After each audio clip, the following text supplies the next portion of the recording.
अवधूत चिंतन श्री गुरुदेव दत्त श्री स्वामी समर्थ।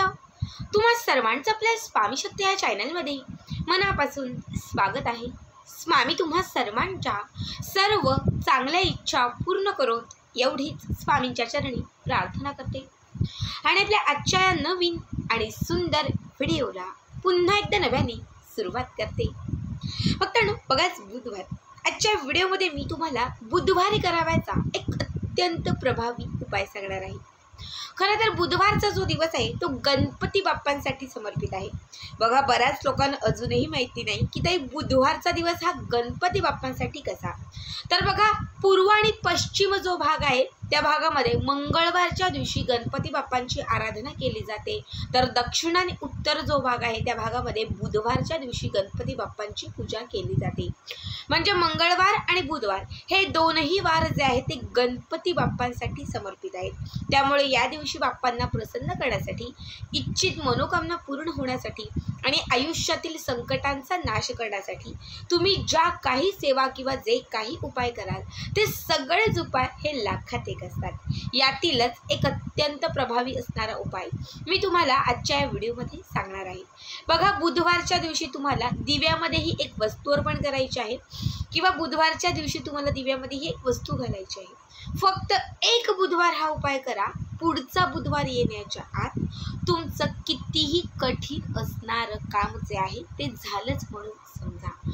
इच्छित मनोकामना पूर्ण होण्यासाठी, अडलेल्या प्रत्येक कामांमध्ये मार्ग भेटण्यासाठी, तुमच्या आयुष्यामध्ये ज्या ज्या गोष्टींमध्ये सतत अपयश येत असेल त्या प्रत्येक गोष्टीत तुम्हाला यशाची प्राप्ती होण्यासाठी, हातात घेतलेलं काम पूर्णत्वास जाण्यासाठी आणि तुमच्या घरामध्ये, तुमच्या जीवनामध्ये सुख, समृद्धी, पैसा यांचा ओघ वाढण्यासाठी हा उपाय अत्यंत प्रभावी आहे।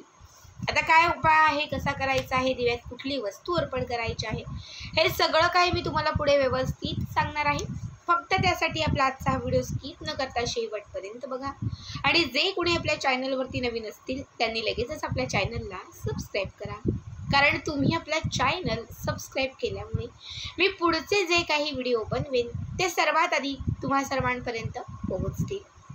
बघा, आपल्याला हा जो उपाय आहे तो बुधवारच्या दिवशी सायंकाळी करायचा आहे। 5च्या पुढे, रात्री 9, 9:30च्या तुम्ही कधीही केला तरीही चालेल।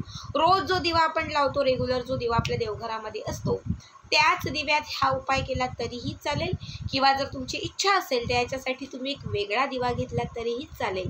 दिवा मातीचा असेल, चांदीचा असेल, कणकेचा असेल, पंचधातूचा, तांब्याचा, जो कुठला तुमच्याकडे दिव्या असेल तो दिवा तुम्ही घेऊ शकता। पंचधातूचा असेल तर उत्तम, ठीक आहे। दिव्यामध्ये 2 वातींची पिळून एक वात घालायची आहे। शुद्ध यामध्ये तूप घालायचं आहे। गणपती बाप्पांना प्रसन्न करायचं असेल, बाप्पांची कृपा प्राप्त करायची असेल, संकटातून मार्ग मिळवायचा असेल किंवा आपल्या घरातील दारिद्र्य संपवायचं असेल ना, तर त्याच्यासाठी तुपाचा दिवा हा अत्यंत प्रभावी असतो। जेव्हा आपल्या घरामध्ये गणपती बाप्पांचं आगमन होतं, म्हणजे श्रावण महिन्यामध्ये जी गणपतीची स्थापना आपण करतो, तर तेव्हा तुम्ही बघत असाल एक दिवा जो आहे तो आवर्जून तुपाचा असतो आणि एक दिवा जो आहे तो आवर्जून तेलाचा असतो। म्हणजे तूप आणि तेल या दोनही गोष्टींचा दिवा आपण गणपती बाप्पांच्या समोर प्रज्वलित करत असतो। बाप्पांच्या सेवांमध्ये तुपाचा दिवा हा विशेष महत्त्वाचा असतो। असेल तर तुपच घाला, नसेल तर मग तेल घाला, ठीक आहे। दिव्याला 5 बोटं हळदी कुंकवाची लावायची आहेत, कारण कुठल्याही शुभ कार्याची सुरुवात करत असताना किंवा संकल्पयुक्त सेवा करत असताना, इच्छापूर्तीची सेवा करत असताना आपण हळदी कुंकवाचा प्रारंभ, म्हणजे हळदी कुंकू लावून नंतरच त्या सेवेचा आपण प्रारंभ करत असतो। म्हणून या दिव्याला हळदी कुंकवाची 5 बोटं लावायची आहेत। एक छोटीशी प्लेट किंवा छोटीशी वाटी घ्यायची आहे आणि त्या वाटीमध्ये तुम्हाला अगदी चिमूटभर तांदूळ घालायचे आणि या तांदळाच्या वरती, कारण दिव्याला आसन हवं म्हणून तांदळाच्या वरती तुम्हाला हा दिवा प्रज्वलित करायचा आहे। देवघराच्या समोर बरोबर हा दिवा असला पाहिजे। बसण्यासाठी एक आसन घ्यायचं आहे। त्याच्यानंतर काय करायचं, ते एक फूल घ्यायचं, ते फूल त्या दिव्याला अर्पण करायचं। याच्यानंतर एक छोटीशी वाटी घ्यायची, आपल्या घरात जी कुठली वाटी असेल ती वाटी घ्यायची आणि त्या वाटीमध्ये पांढऱ्या रंगाचे तीळ घालायचे। सफेद जो तीळ असतो हाच सफेद तीळ त्या वाटीमध्ये घालायचा आणि त्याच्यामध्ये 1 चमचाभर मध घालायची।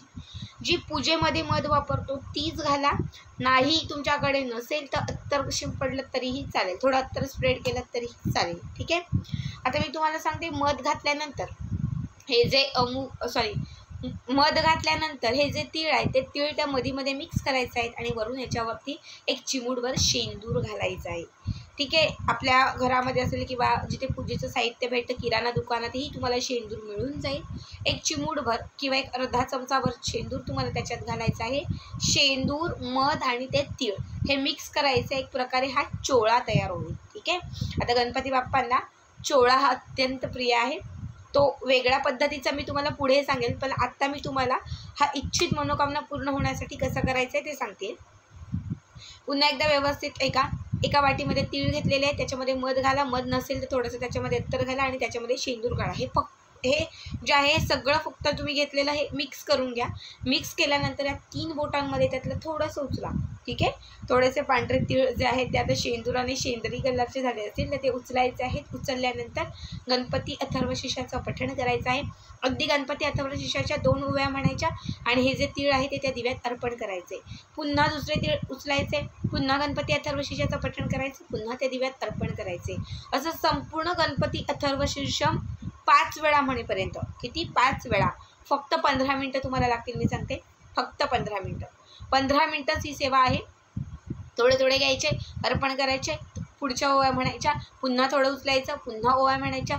असं संपूर्ण गणपती अथर्वशीर्ष 5 वेळा म्हणेपर्यंत हे तीळ जे आहे ते त्या दिव्यामध्ये अर्पण करत राहायचे. हे करून झालं की त्याच्यानंतर या दिव्याच्या वरती एक खोलगट असणारं भांडं ठेवायचं. एक उंच असणारं एक भांडं त्या दिव्यावरती ठेवायचं. दिवा जो आहे तो 2 तास तरी प्रज्वलित राहील याची काळजी घ्यायची. 2 तासानंतर त्या दिव्यावरती ठेवलेलं जे भांडं आहे ते काढायचं. दिव्याला साठलेलं काळं जे आहे ते एकत्रित करायचं. घरातल्या प्रत्येक सदस्याला किंवा जो सदस्य खूपच आजारी असेल, बाधित असेल, काहीतरी नजर असेल, त्या व्यक्तीला त्याचा एक टिक्का लावून स्वतःला लावायचा. जर काजळी खूप जास्त झाली असेल ते एका डब्बीमध्ये काढून घ्या आणि जेव्हा गरज असेल तेव्हा ती लावून घ्या. दिव्यामध्ये घातलेले जे तीळ होते हे तीळ सगळे काढून घ्यायचे. ठीक आहे. दिव्यात अर्पण केलेले जे तीळ आहेत हे सगळे तीळ काढून घ्यायचे आणि ते एका मातीच्या पंटीत ठेवून किंवा कापूर जाळतो त्या भांड्यामध्ये ठेवून द्यायचे. त्यामध्ये 4-5 कापराच्या वड्या घालायच्या, वरून 2-3 लवंगा घालायच्या आणि हे सगळं प्रज्वलित करायचं. प्रज्वलित करून संपूर्ण घरातील कोपरा आणि कोपऱ्यात त्याचा धूर दाखवायचा. ओम गण गणपते नमो नमः या मंत्राचा जप करायचा.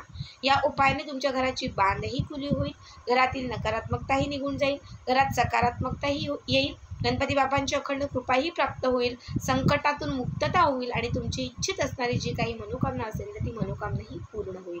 बघा, जेव्हा तुम्ही पांढरे तीळ बाप्पांच्या सेवेत पांढरे तीळ, खास इच्छाप्राप्तीसाठी पांढऱ्या तिळांचा उपाय हा अत्यंत श्रेष्ठ असतो.